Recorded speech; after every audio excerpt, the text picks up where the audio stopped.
Hey guys, this is Attorney Walter Knott. They didn't demonetize the last video, which I thought was very good. I think YouTube is actually doing things about correcting how many abusive YouTube channels are doing these.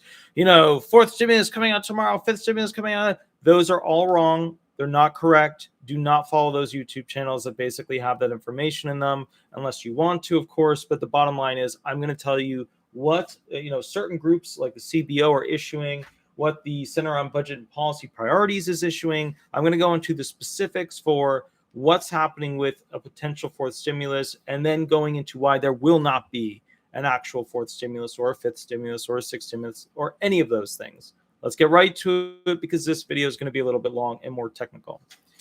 CBO issues score on how much Build Back Better would cost if programs were permanent. Now remember, Build Back Better is the human part of President Biden's stimulus package, whereas the prior big act was supposed to be the infrastructure bill. Even the very small amounts of it were for the infrastructure bill. But it was a lot of other stuff as well. But we're not going to talk about that. We're going to go to the Build Back Better Act, and why you're going to be very surprised with what you're hearing. CBO issues score on how much the Build Back Better would cost if programs were permanent, meaning how much is it going to cost to the American people?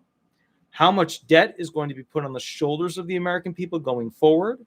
CNN Politics, Lauren Fox and Manu Raju, CNN. William Randall, thank you. I love the little dog. Bravo. Very good. Excellent. Update at 8:08 p.m., Friday, December 10th, 2021. So it's like super fresh. All right, let's go into it. I'm very direct. Cinema responds to criticism. She's an enigma. CNN, the Congressional Budget Office, I guess that was just at the top of the thing. I know you guys feel certain ways about cinema, but whatever. The Congressional Budget Office has released a new analysis of the Democrats' social safety net plan to see how much the bill would cost if the series of provisions were extended long term, fulfilling a GOP request intended to portray the bill as far more expensive than it seems. So what happened was there were some Republicans. They said, okay, CBO, you tell me specifically, what's the deal here? How much is this thing going to cost?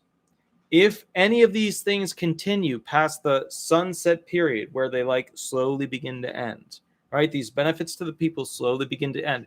If they continue based on the intent of what they're hearing from these Democrat-based politicians, what is going to happen?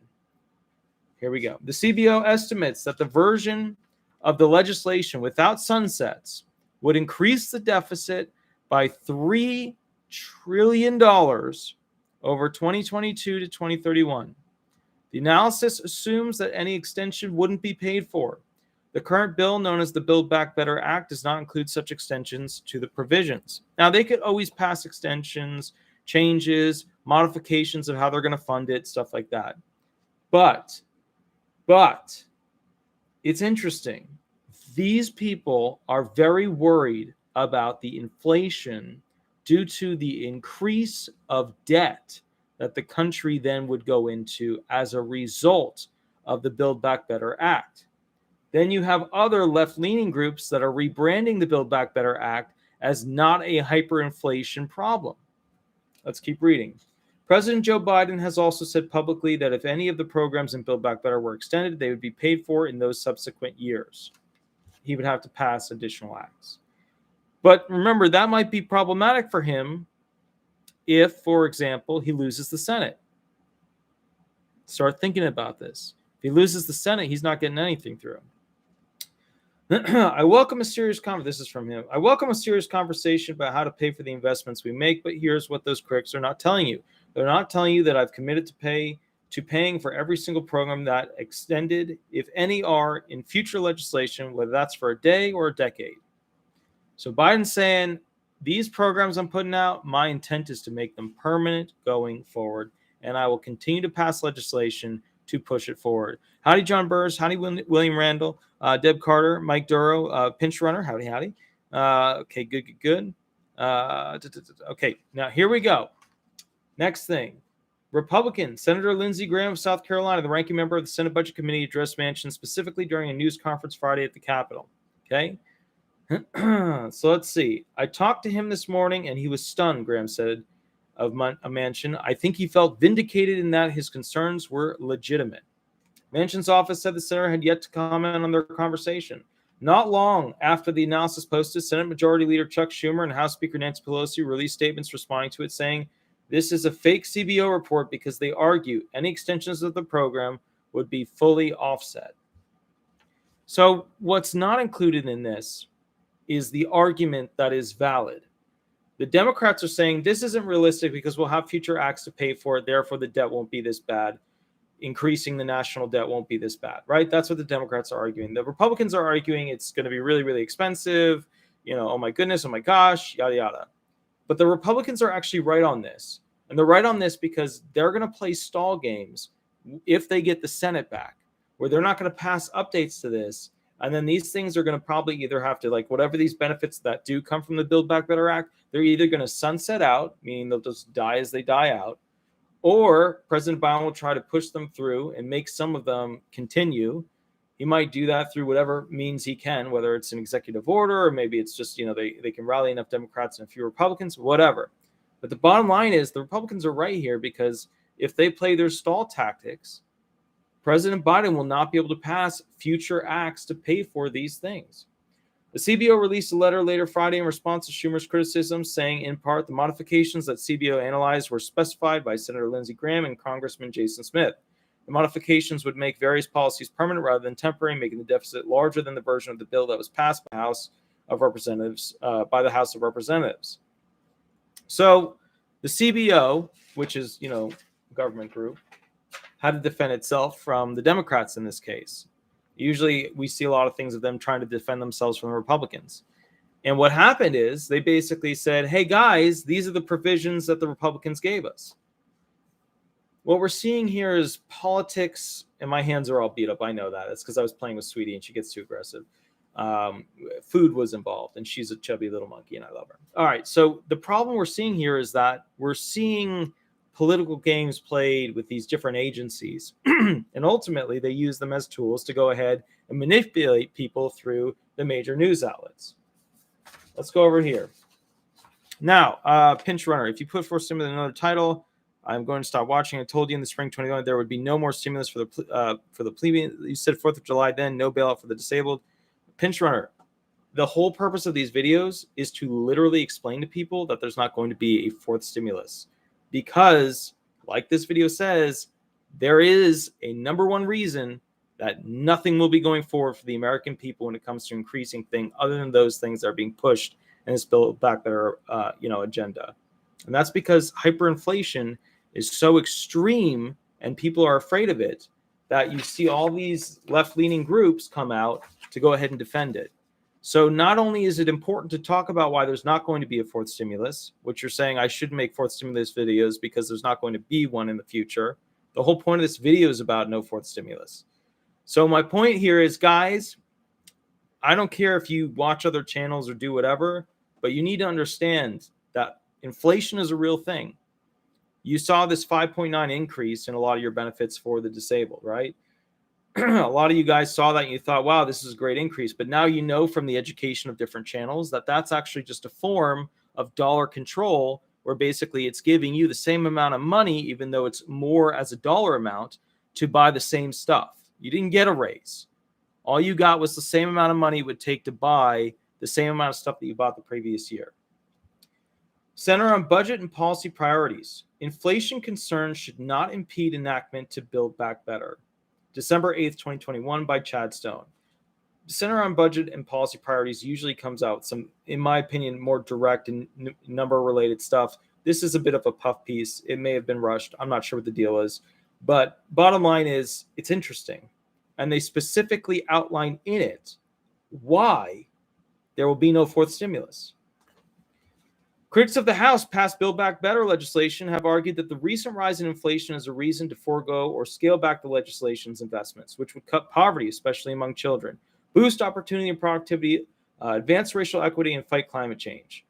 Now, the last two there, the racial equity and the fight climate change, they always put those at the end because they know that people have the most arguments with those two when it comes to mass funding on the tail end of a pandemic. This argument is misguided. BBB is that's the Build Back Better, is unlikely to have any noticeable effect on inflation.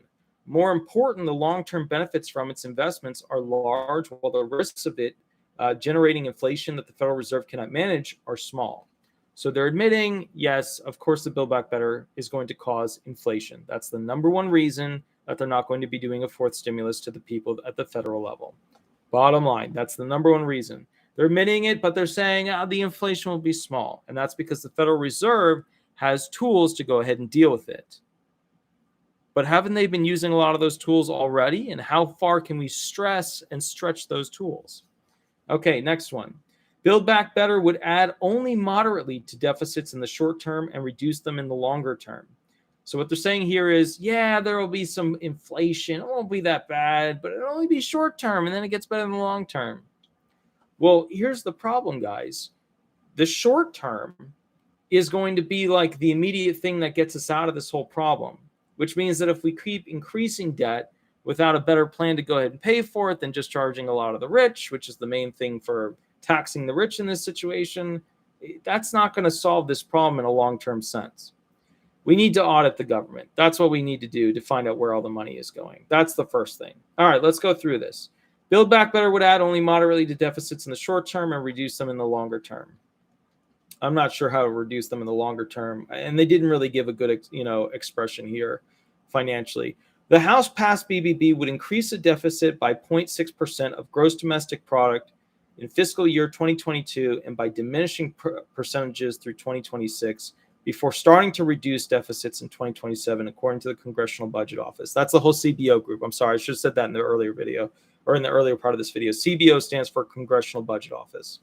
Now, here's the thing. Let's break that down real quick. The BBB would increase the deficit by 0.6%. That means that we would owe to other countries, to other groups, to other entities, to other super wealthy families, right? America would owe 0.6%, not 60%, 6%, but 0.6% of gross domestic product. Now, we don't know what the GDP of 2022 is going to be. So whatever these numbers are, they're BS to begin with because we know that they don't know what they are. But they like to forecast, and it might be this. But if we take 2019, in 2019, we made $21,430 billion. Now, if we take essentially that figure, 2019, they're talking about 2022, but if we take 2019 and we take 0.6% of that, that equates to $128,580 million of additional deficit that the American people hold on their shoulders, which limits America from being able to afford a lot better lifestyles for other Americans. So what's happening is we're seeing a massive increase to our deficit just from one piece of legislation, which obviously creates hyperinflation. The loss of fiscal stimulus as temporary relief measures enacted earlier in the pandemic have phased out. Sorry, let me read this again. The law, and this is the most important sentence of this entire thing. So this is very important. The loss of fiscal stimulus as temporary relief measures enacted earlier in the pandemic have phased out. Now, that was written in a way that basically says these federal stimuluses, where people got the $1,200, the $600, the $1,400, they have been phased out, and those will dwarf any inflationary pressure BBB would cause by increasing demand for goods and services in 2022. Let me read that again, and I know what you're thinking. Why is he reading this report? I get it, but this is important for me to break it down and outline it for you guys. It's incredibly important. The loss of fiscal stimulus, that's the first stimulus, the second stimulus, the third stimulus. The loss of fiscal stimulus as temporary relief. They're giving us some quick cash to make us whole because we lost a lot of money and we couldn't afford things because they shut down the government. Enacted earlier in the pandemic, so when they passed it earlier in the pandemic, the first, second, and third stimulus, have phased out. We're no longer doing them. The government's no longer going to be doing them. They have no expectation of doing them. It's over. Will dwarf any inflationary pressure. Okay, so they were so massive in their cost that they would dwarf any inflationary pressure. So what they're saying is they were really big. We're now past those. Now we're doing a small thing. dwarf any inflationary pressure the Build Back Better Act would cause by increasing demand for goods and services in 2022. Let me break down that last part. And I know I'm reading this too slow. I know that, you guys can probably figure it out really quick. Some of you can't. I want to make sure that you get this. Have phased out the stimulus payments that we're going to be getting in the future. They're phased out. They're done. Will dwarf any inflationary pressure BBB, Build Back Better, would cause by increasing demand for goods and services in 2022. So we're looking at, is there going to be an increased demand for goods and services in 2022? Meaning, are Americans going to need more stuff in 2022? Are they going to need more food? Are they going to need more haircuts? Are they going to need more this and that and yada, yada, yada? Let's go through that. Many relief measures that boosted consumption.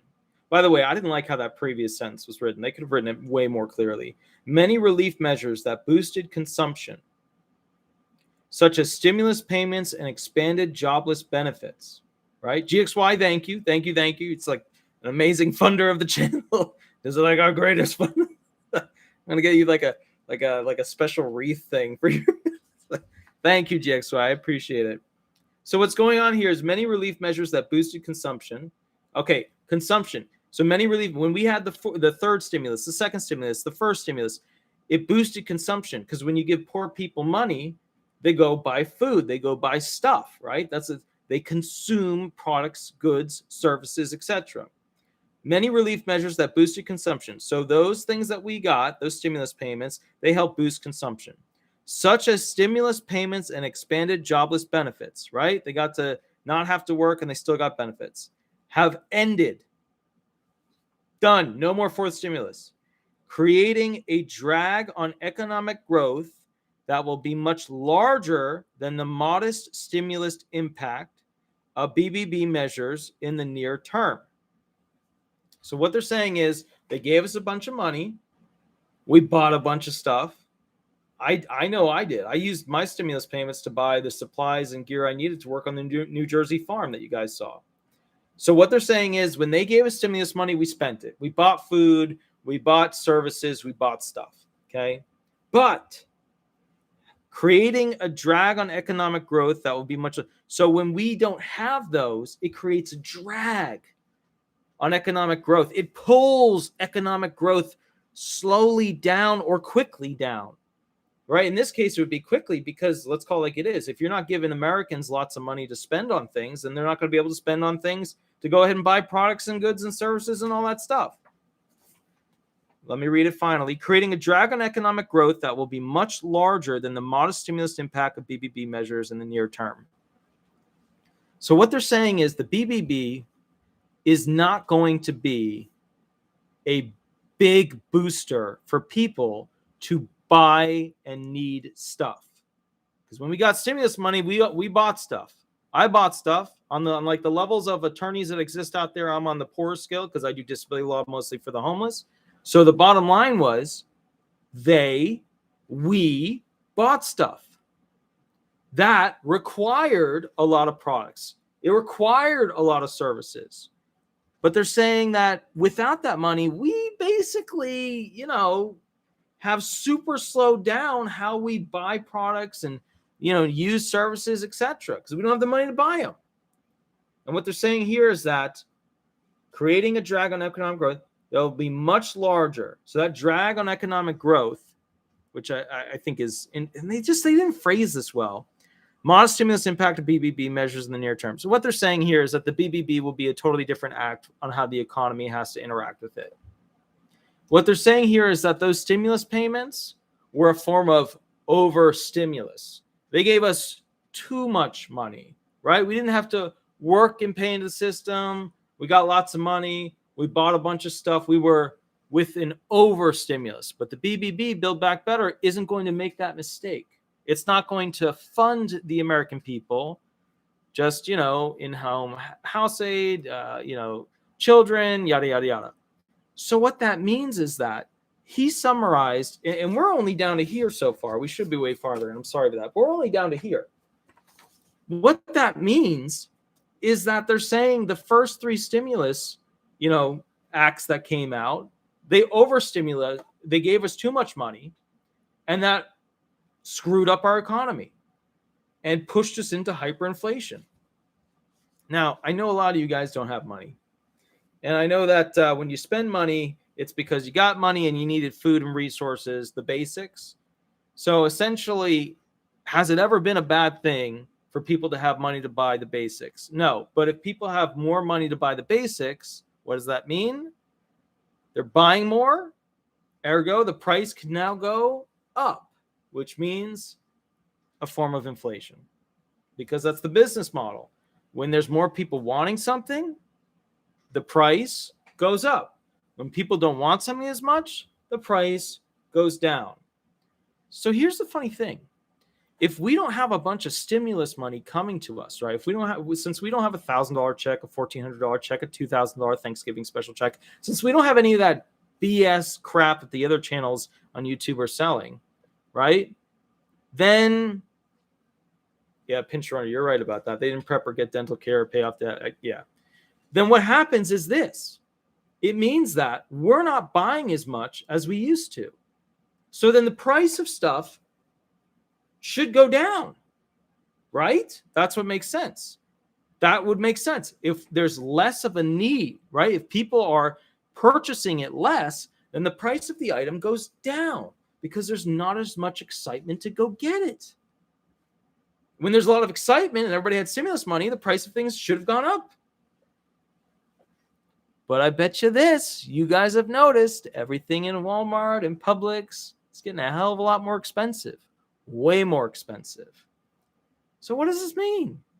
It means that this cute little write-up from the Center on Budget and Policy Priorities has a lot of BS political agenda in it, which is why I was frankly a little bit upset when I read it the first time. And here's the thing with it. They're spinning this idea that, and remember, all Democrats and some Republicans that are more left are invested into this BBB Act at this point. They've spent too much time working on it. They spent too much time trying to work out crap in it. They're not going to scrap it. Like, this is what they've got. They've got to go with this. This is the model. Even though it's broken and doesn't work well and it's not amazing, it doesn't include a bunch of the stuff it was supposed to include, and then it was gutted even more. Even though all that, they're invested in it. But what they're saying here is that we should be seeing less inflation because we're not getting another fourth stimulus, which is going to basically stimulate the economy by people buying lots of stuff. Because the better, the BBB, Build Back Better Act, basically doesn't have a stimulus payment in it. But we know if that's true, then the price of items should go down and people shouldn't be screwed over by the politicians and the companies and the corporate entities and the international trade agreements, etc. Then we shouldn't be so screwed by prices going up so much. We're seeing consumer price index launches. We're seeing the cost of basic stuff at Walmart, milk, paper towels, the basics, rocketing upwards. Why is this happening? It's because apparently they don't have control with the Federal Reserve of the money situation in America. That's what's really going on. Next paragraph. Let me keep rolling. All right. So current inflation stems primarily from COVID-related disruptions in the global supply chain and the unique characteristics of the pandemic economy, not from an economy that is broadly overstimulated. Let's go through this real quick. Current inflation, what we're experiencing right now, the shit show that's happening at Walmart, Publix, food going up, everything going up, stems primarily, this inflation comes from COVID-related disruptions. So COVID still screwing up what we buy, what we sell, etc. In the global supply chain, China, Taiwan, places that sell us stuff. And the unique characteristics, how this whole COVID thing, nobody knew what to do, how to deal with it, of the pandemic economy. The pandemic economy, 2019 to the current economy crisis. Not from an economy that is broadly overstimulated. That, to me, is an interesting argument. Let me go through why. What's happening is this. He's arguing in this particular article that current inflation from all the crap that's going on is due to a lack of products crossing the American border and then being purchased by Americans. Because, right, so products, raw materials go to a place where they make stuff. And then where they make stuff goes to wholesalers. Wholesalers then get it to basically distribution points. Distribution points get it to stores, and then Americans buy the crap from stores. That's like Amazon, that's like, Walmart, any one of those places, right? That's where we go to buy stuff. Okay, cool. So with that said, he is saying in this article that global supply limitations, we can't get the ships in, we can't get the products made. It's a global supply problem. That is what's pushing inflation right now, not the overstimulus. Let's keep reading. During both the height of the pandemic and today, when infection rates are still significant, and I don't know if you guys have noticed, but this whole Omicron thing, like Africa was like, yeah, it's not so bad. People aren't getting that sick. And now America's like, the hospitals overloaded. There are no beds. Yeah. During both the height of the pandemic and today, when infection rates are still significant, individuals and households consumed fewer services. Let me read that again. During both the height of the pandemic and today, so like when it was its worst, when Delta was just ravaging the nation, and today, like right now, currently, when infection rates are still significant, right, because the whole Omicron thing, individuals and households consumed fewer services. The American people bought into fewer services. From travel to dining out in restaurants to movies, concerts, and sports events, and shifted to consuming more of their income on goods. I don't know if I agree with that. I think they shifted how they bought their services. Instead of essentially going to the grocery store and buying stuff, they would have stuff put right into the back of their car by some person performing a service. Or they would go ahead and have it delivered directly to their house by somebody performing a delivery service. I think the services shifted. I don't agree with this. I think there was still a massive amount of people buying into services. Now, I think you're right. People weren't eating at restaurants, sure. But I think takeout, the service of that, and delivery, the service of that for food items was very high. So he's arguing that there was basically less services purchased, but that there were more goods purchased during the pandemic. Okay? While this shift was largest during the early stages of the crisis, today consumption of services remains below pre-pandemic levels. The increased demand for goods put pressure on global supply chains, which were themselves disrupted by the pandemic. Does that make any sense to you guys? Think about that for a moment. If we're buying more goods than services, that means that like the services, apparently a lot of them didn't require goods. That's what the claim is, right? Instead of us buying as many services, we now bought more goods, and that those services did not include goods. But doesn't that sound like BS to you? Because think about it. Like, okay, let's say you go to a restaurant. I want to be served food at a restaurant. Well, what are they then serving you? They're serving you food, which is a good. That's a good. You're buying a good. The service of them giving it to you, being nice to you, blah, blah, blah, blah, blah, right? That's the service, right? How they, give you more napkins, get you another drink. That's the service. But the food is a good. That's a good. So my point is, a lot of these services essentially incorporated into them goods. So I don't think that this argument is very strong, where all of a sudden we're just buying more goods and we were cutting out the services. I agree that, yes, during the complete shutdown, we weren't going to restaurants like we weren't going to movie theaters. I get that. But still, if we weren't going to movie theaters, we were on Disney Plus, Netflix, HBO Max, whatever. There was a shift in services, and I don't think the U.S. government has a way to measure specifically the shift to all these new service types that are in the market. I don't think they have it. Next thing, factories could not always operate at full strength during the pandemic. That's true, very true. For example, and early in the crisis, concerns that the demand for goods could plummet if the crisis was not well controlled led said companies to cut back production and orders by what turned out to be too much. The result was a flare-up of inflation starting in the spring of 2021, which will likely last well into next year for reasons unrelated to Build Back Better. The result was a flare-up of inflation. Companies not making as much right when they shut down the government, and not allowing them to work and stuff like that.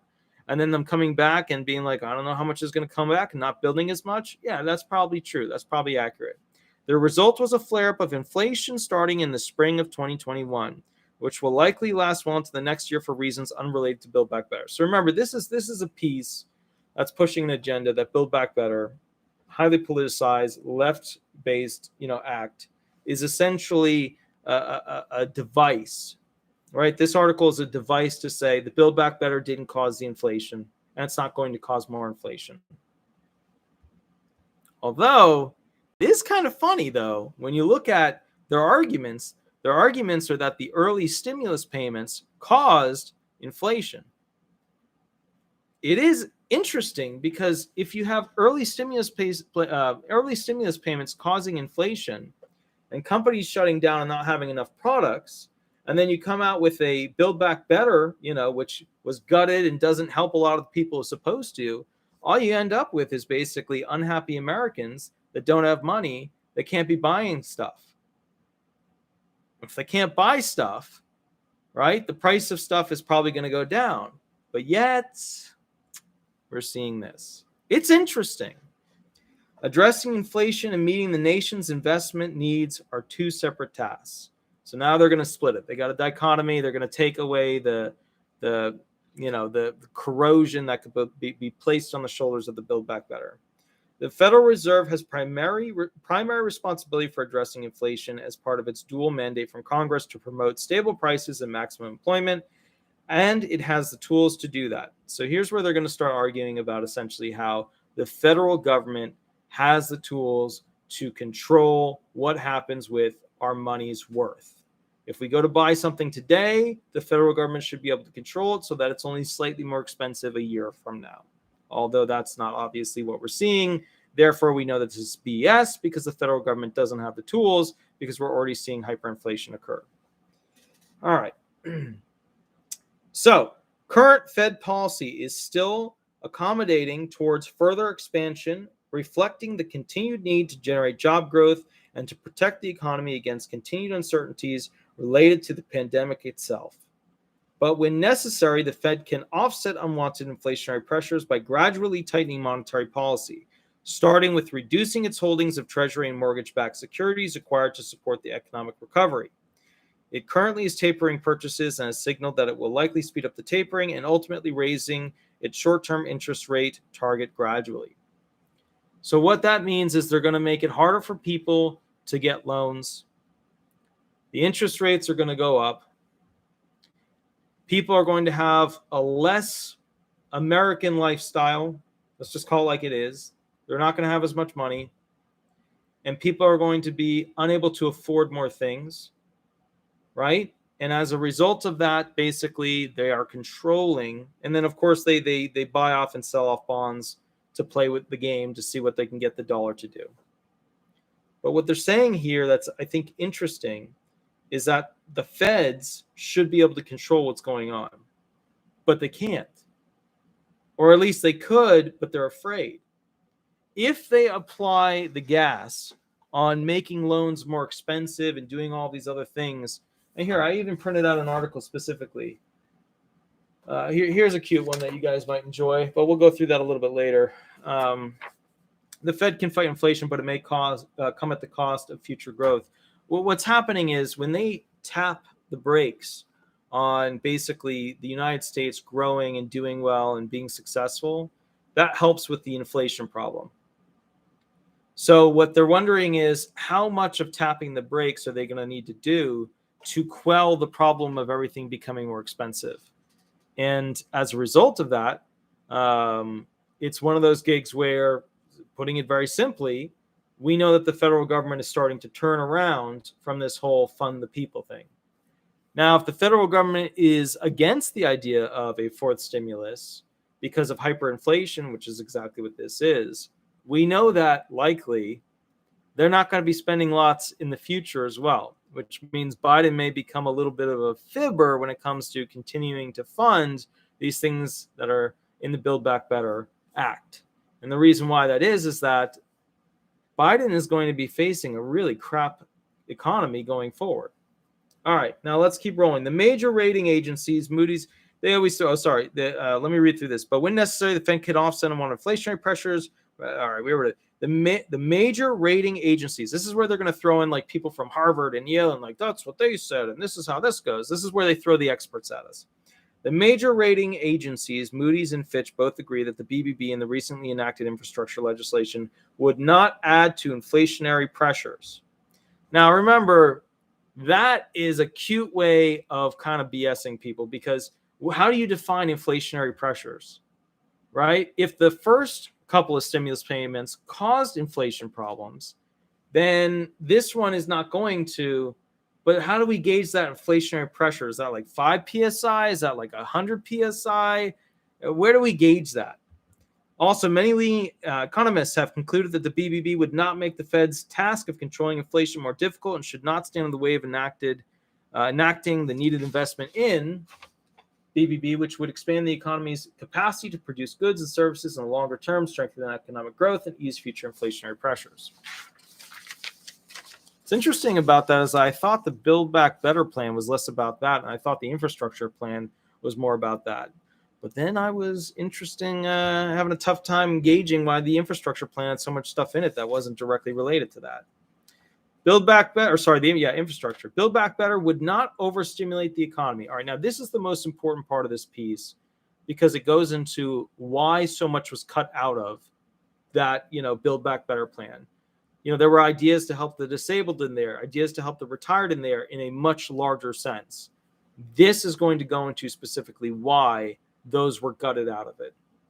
Unlike the large relief and recovery measures enacted earlier in the pandemic, the stimulus payments 1, 2, and 3, BBB is not designed as an economic stimulus or emergency relief act, even though, guys, just as a heads up, the whole selling point of this thing was to be the American, or human, as they coined it, Infrastructure Act. This was supposed to be for you guys to help you guys out, even though many people were left out.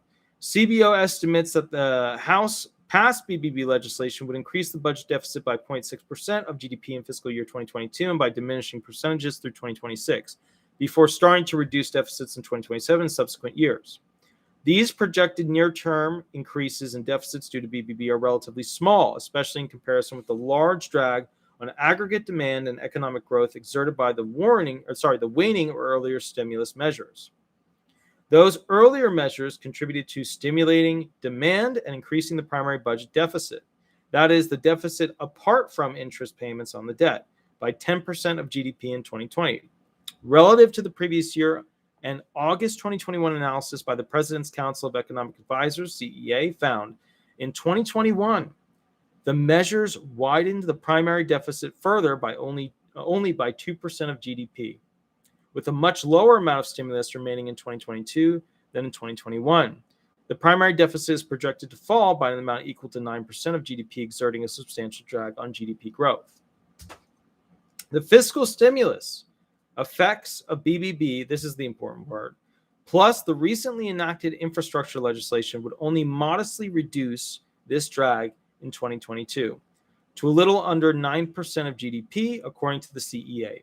After 2022, the change in the primary deficit, and hence any stimulus or drag on growth, would be small with or without BBB or the infrastructure legislation.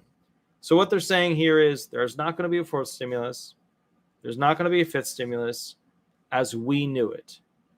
That's basically what it said, as we knew it. So the bottom line is, don't expect a stimulus coming forward. Don't listen to those channels that are talking about all this like grandiose, when's the stimulus coming out? They're not going to be promoting one, because hyperinflation is limiting their ability to do that. Because if they give you a lot of money, you're going to buy a bunch of stuff. The stuff isn't going to be available, and then the price is going to go even higher. All right, so the change in the primary deficit is a rough and ready measure of fiscal stimulus or drag, right? So we talked about that. They don't really know what the numbers are. This is all forecasting. Not a precise measure of the contribution that enacted measures have on an economic growth. A similar but more sophisticated fiscal impact measure published by the Hutchins Center at the Brookings Institution also shows a sharp shift from stimulus to drag between 2021 and 2022, as stimulus measure phase down or end. So what they're talking about here is there were a lot of groups that figured out the math, forecasting as to why a fourth stimulus would be a terrible idea. They figured out the math that it would cause massive hyperinflation because people would be buying too many products and these overseas groups would not be able to manufacture them quick enough. Now, if we had manufacturing in the US, we would be able to pump prime this whole thing, get us rolling again, and put people to work. But that's not what America's about, people. Just remember that. Just remember, America's not about making production plants. America's about sending that production plant overseas and then expecting them to make it at a far cheaper amount and then having them ship it back over here and basically us buying it at a hugely inflated price. If you guys don't believe me on that, we're now at the point where we could have Americans make products that would actually beat the cost of these foreign nations. Many of these products and many of these industries, we need to go back to making things in America. All right. Both measures account for the initial impact of fiscal policy, but not any subsequent multiplier or bang for the buck effect. The relief and stimulus measure enacted in 2020 supported aggregate demand, which fell rapidly after the crisis hit early that year, and turned the economy around, putting it on the road to recovery. So this was actually a tip of the hat or a nod to Trump right there. The measures enacted early in 2021 were not as large because the economy was recovering and private demand for goods and services was growing. As the recovery continues into 2022, growing private demand will replace the lost fiscal stimulus and be the major source of GDP growth. Let me read that again. That's important. As the recovery continues into 2022, growing private demand will replace the lost fiscal stimulus and be the major source of GDP growth. That means everybody's magically back to work, doing what they're doing, and paying taxes. Inflation in the pandemic economy. Final thing. So actually, there's more to it, but that's only the final thing we're going to be looking at. The 6.2% rise in the Consumer Price Index, CPI, between October 2020 and October 2021 was the largest 12-month increase in over 30 years. Read it again. The 6.2% rise in the Consumer Price Index. Now, how you guys are always complaining about things are expensive? They're saying there was a 6.2% price rise in products based on the CPI, Consumer Price Index, between October 2020 and October 2021. So the October year, right? The increase in the index, in the price index for consumer expenditures, which is the Federal Reserve's preferred inflation measure, which is the PCE, was 5%. Higher food and energy prices are partly responsible for the increases, but so too are temporary shortages associated with global supply chain bottlenecks and the dramatic shift in consumption from services to goods in the recovery from the 2020 recession. So what's interesting is that in the very beginning of this article, it was all about right now we're having a tough time getting chips, getting products from China. But then let me read this sentence to you again. Higher food and energy prices are partly responsible for the increases, but so too are temporary shortages associated with global supply chain bottlenecks and the dramatic shift in consumption from services to goods in the recovery from the 2020 recession. They tip their hat to the acknowledgement that food, energy prices are higher and they're going to continue going up. That's basically what's going on here. They don't say they're going to continue going up, but I can almost assure you they're going to continue to go up. The sharp contraction in economic activity and employment associated with the outbreak of COVID-19 in early 2020 was the deepest but shortest U.S. recession on record. Unlike the 2008 depression, which is weird how politically we don't call it a depression, we call it like a very long recession, even though the pure definition of a recession that is long is a depression. Higher food and energy prices are partly responsible for, the sharpness, All right, now, with that said, April was the cruelest month, with non-farm payroll employment falling below its February 2020 level by 22.4 million jobs, a drop of nearly 15%, and the official unemployment rate rising to 14.8%. A more realistic unemployment measure which accounts for the misclassification of some unemployment workers as employed and the sharp drop in labor force participations as many job losers stopped looking for work showed unemployment rising well above 20%. So what they're saying there is there's a lot of people who stopped trying to find work during this whole pandemic. We now reached that level, And as a result of that, the unfortunate thing is we're not even accounting them in basically what our, unemployment rate is. Because when they get rid of people that are no longer looking for jobs, so they claim no longer working for jobs, even though people that don't have a job are almost always looking for jobs unless they're disabled or retired. So what they're saying is instead of this 14.8 number, which is horrible, it's more likely above 20%, which means we're facing, which means Biden is struggling to keep things on the rails. Okay. Now, I can keep going through this, but the problem is this. I want to go through, there's a huge section on ratings agencies, leading economists, individuals that are going to just tell us that the Build Back Better plan is amazing. Federal Reserve is primary responsibility for addressing the inflation. That's the group that's got to deal with it. That's not the important part of this article. We just went through it. Now, CNBC says, Jeff Cox, specifically March 20th, 2021. So this was written before, months and months and months and months before we got to this point. The Fed can fight inflation, but it may come at the cost of future growth. Here we go. One of the main reasons Federal Reserve officials don't fear inflation these days is the belief that they have the tools to deploy should it become a problem. Those tools, however, come with a cost and can be deadly to the kinds of economic growth periods the U.S. is experiencing. Hiking interest rates is the most common way, making it hard for people to get loans. Hiking interest rates is the most common way the Feds control inflation. It's not the only weapon in the central bank's arsenal, with adjustments to asset purchases and strong policy guidance also is at its disposal, but it is the most potent. So once again, just to summarize the things they came up with, there's changing the interest rate, making it more expensive to go ahead and get loans. There's also adjustments to asset purchases, and there's also policy guidance. Those are their main tools that they talk about in this article. It's also a very effective way of stopping a growing economy in its tracks.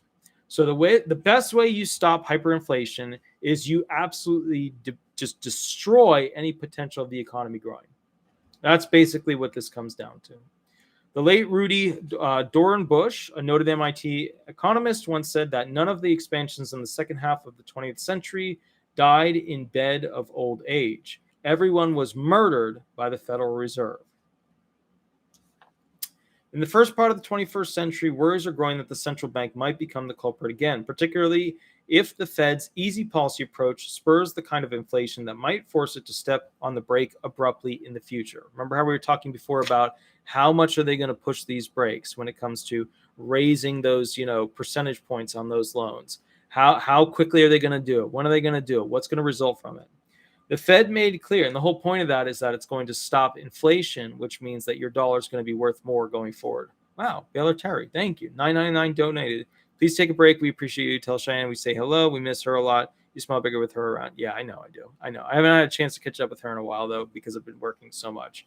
Had a ton of hearings this month, and it's been hell. All right, next thing. So let's keep rocking through this. But again, Baylor Terry, I really appreciate that. I'll have to catch up with her this weekend. So, all right, here we go. So the Fed made clear this week that it still has no plans to raise interest rates within the next 3 years. I don't know if I believe that. But that apparently rests on the belief that the strongest economic growth in the nearly 40 years will generate almost no lasting inflationary pressure, which we're already seeing massive inflation before they even pass the Build Back Better plan, which we suspect is a view that will eventually be proven wrong.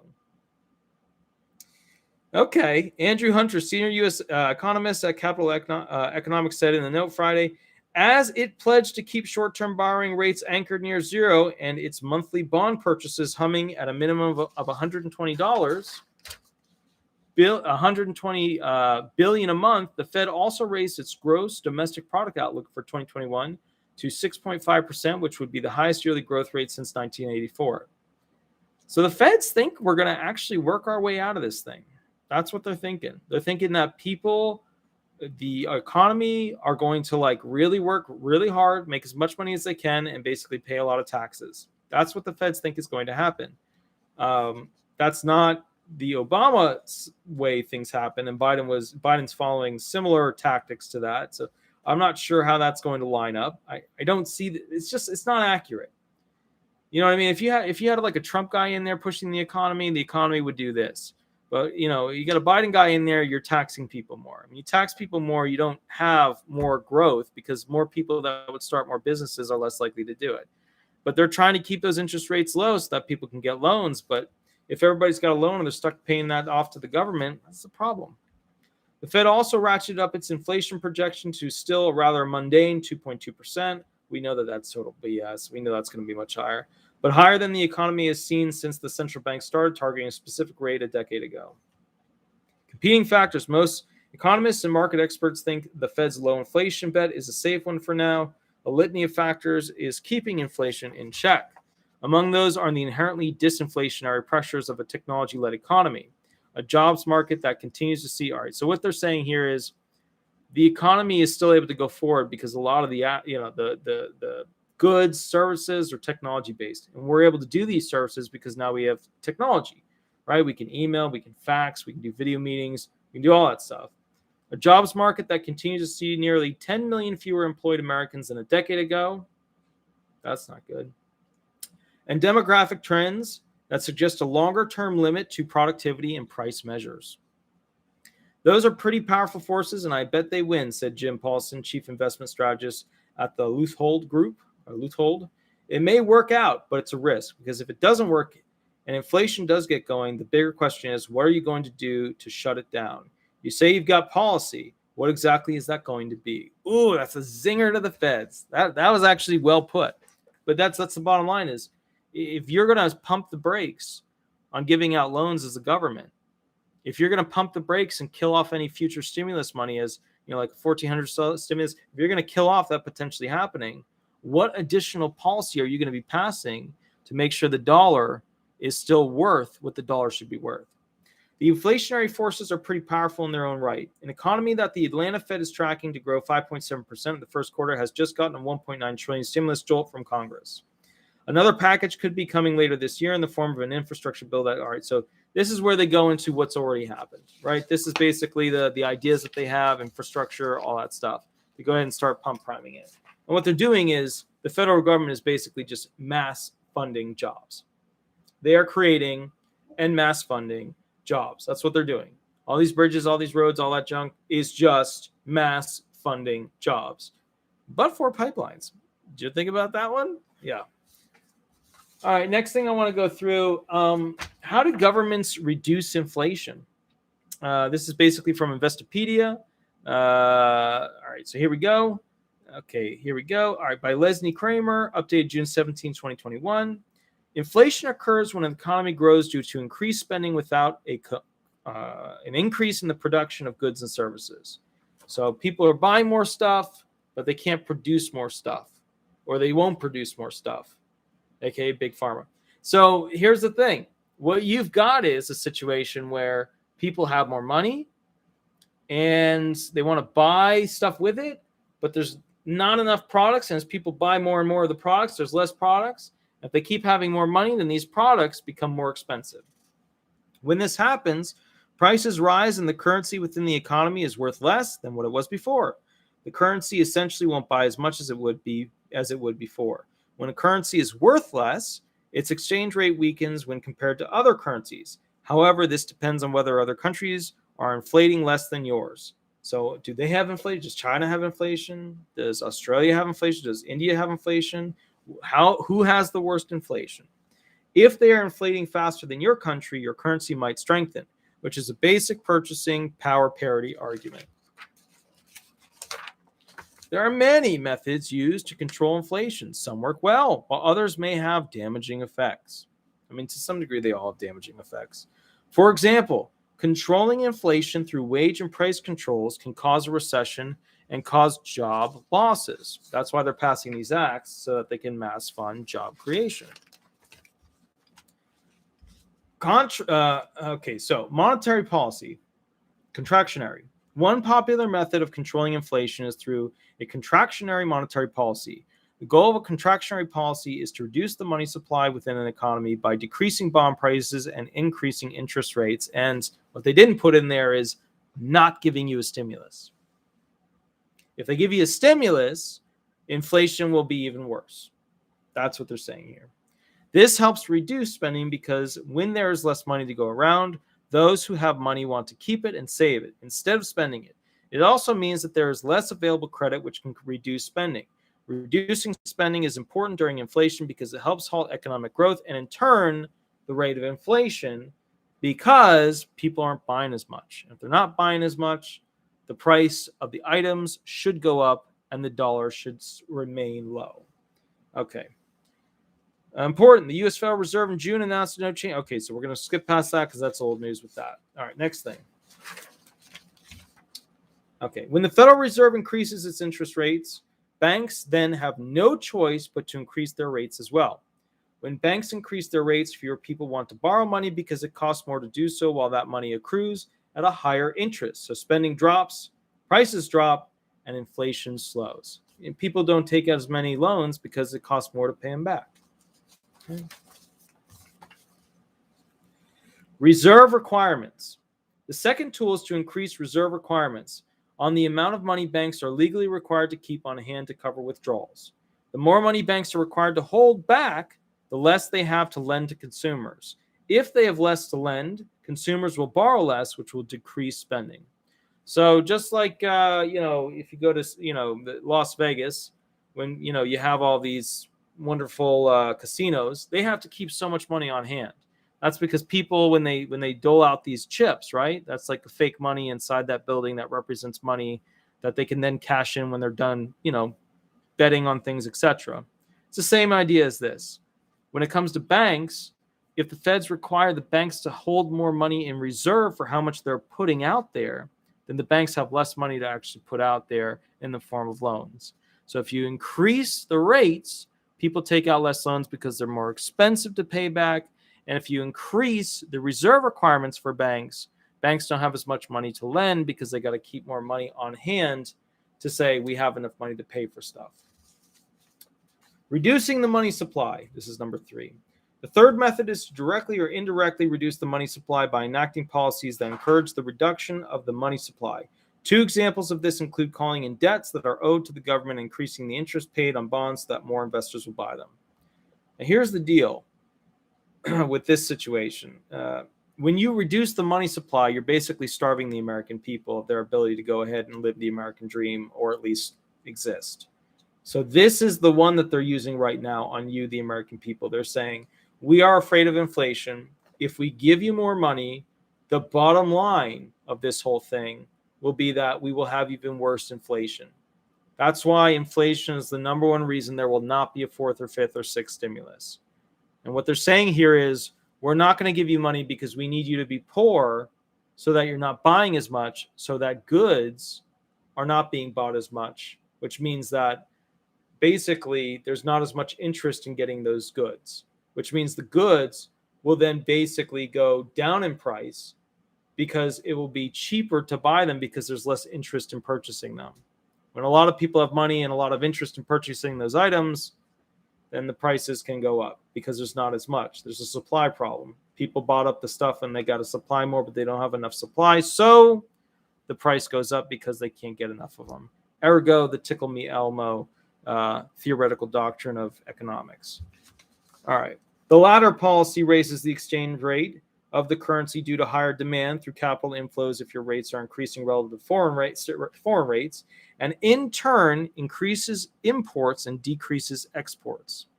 Both of these policies will reduce. Sorry, guys, hold on. Had a weird thing happen there. That's 7 of 11. Where's 8? There we go.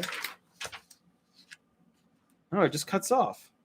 Anyways, sorry, guys. That's weird. It just cuts off there. Let me see what's going on here. Reserve requirements, reducing the money supply. 611. We go over here. I think that's it. It cuts off. I don't know. But anyway, those are the top 3. So let's review. Playing with the interest rates, making the banks hold more money, and then basically reducing the amount of money that's in the general population. That's how they do it. That's how they control inflation. Are they doing a lot of this right now? Yeah, they're not hyperfunding the American people by giving them a stimulus, which means that people are going to be really poor, and they need to keep them poor because then there won't be as much inflation because products won't be as purchased as before. It's sad. But you see how the government manipulates the economics to make sure you're poor so that the dollar stays healthy?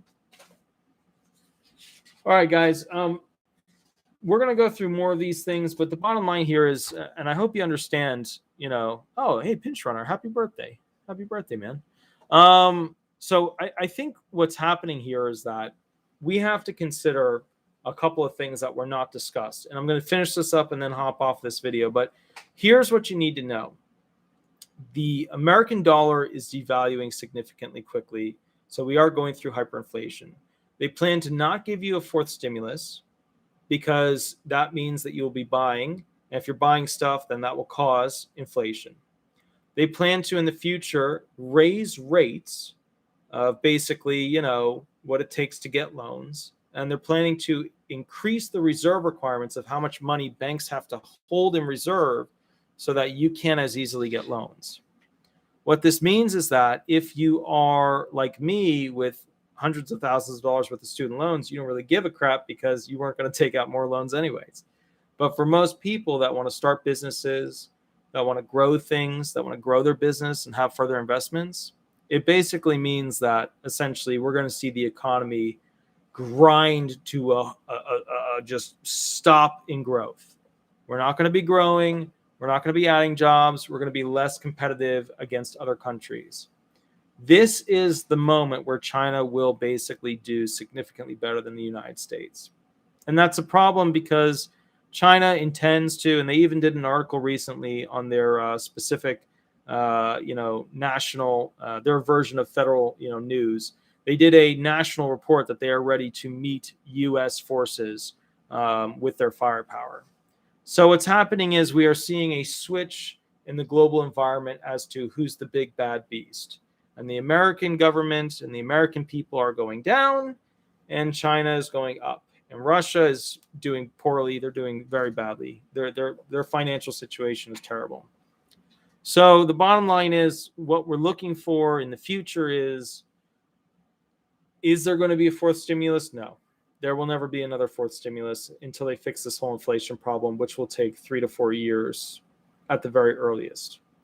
If Biden continues going at the pace that he is by doing the things that he is doing, he will probably lose the Senate.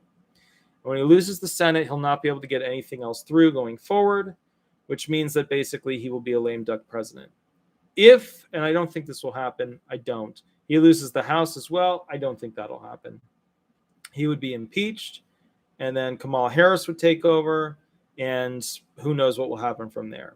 If he doesn't lose the House or the Senate, he will continue to make the American people essentially poor because he's going to need about 3 to 4 years of keeping Americans poor so that inflation does not increase. I know that this is not what you guys wanted to hear as to the future of a fourth stimulus, but this is the truth. This is what financial groups, actuaries are actually reporting on. This is reality. Reality is not pleasant, and it is not something that most people want to hear. That's why I have so few subscribers compared to those other channels that have 300,000 plus subscribers. I need you to understand that the inconvenient truth of this is that America needs to make you poor so that you don't buy as much, so that at the end of this thing, we somehow all make it through this inflation problem so that we're not at such a loss to China. But then again, there is a way that President Biden can make us lose to China and keep Americans poor and not successfully achieve United States. That's so here's the thing. Final thought. Here's the thing. All right, so let's say that things continue the way they are. If America's U.S. tender devalues significantly, then that means other countries are not going to want to use the U.S. dollar as the international form of trade, which means that they'll start switching to other forms of international currency, like a world coin, like an earth coin or something like that, like a digital earth coin that's shared by everybody. That is a digicoin. If that happens, the U.S. will be at a massive disadvantage, and everything's going to become extremely expensive in this country. Additionally, We're only able to spend as much as we are doing our global agenda of having, you know, us with military and, you know, functions in this state, in that country, in this place, in that continent, because we can afford to do that, because we have the advantage as a big country. But that will slowly decrease as our ability to pay for our military also decreases, which means that no matter which viewpoint you really take with this whole thing, America is going to essentially decrease in its capacity to do things in the world. And our ability to pay for things with the US dollar is going to become crappier because things are going to become more expensive. And the pleasantry of the American dream is going to completely fade away from everything. It's not pleasant, and it is worrisome. And I don't have a fix for it because I'm constantly working at the law firm. And this channel is like my side thing where I just talk to you guys about what's going on, about the acts for helping the disabled, the retired, etc. I'd like you just to remember one really important thing from all of this. It is important that you go ahead and find a way to get politicians in that will support helping the disabled and the retired. Because if you don't, the disabled and the retired are always going to be second fiddle to things like the kid situation. In the next video I'm doing about this, or doing, is basically about how, you know, these parents are getting like $1,800 version of a stimulus and the child tax credit, while you, the disabled, are getting none. You, the retired, are getting none. So I want to make something very clear here, guys. We're going to be covering the whole $1,800 child, you know, tax credit stimulus situation in the next video.